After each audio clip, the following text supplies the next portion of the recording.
তো এখন বাজে ওই 3:40 আর আমরা এই ঘুম থেকে উঠলাম মামে। আর ঘুম থেকে উঠেই মানে ভালো লাগছে না, এত গরম পড়েছে না, মনে হচ্ছে যেন কী খাবো। তাই আমার শাশুড়ি মা হচ্ছে করে পাঠিয়েছে আমের আচার, তাই ভাবছি সেটাই তো আছে, সেটাই একটু খেয়ে নিই গরমে, খুব ভালো লাগবে। এ দেখো, কে খেতে পছন্দ করো কমেন্টে জানাবে।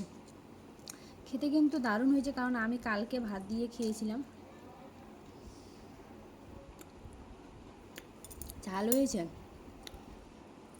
আর এখানে কিন্তু আমার মেয়েও খাচ্ছে একটু, কারণ ওরও তো গরম লাগে, ও বলতে পারে না, তাই ওকে একটু দিয়েছি। আর শুনেছি টক খেলে নাকি একটু একটু গরমটা কম লাগে, জানি না সত্যি কি মিথ্যা, তবে খাচ্ছি, দারুণ হয়েছে।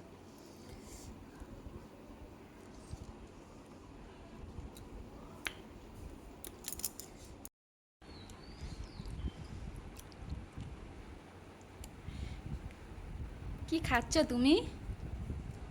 কি খাচ্ছ? কি খাচ্ছ? কিসের আচার? খাওয়া দেখি কেমন লাগে।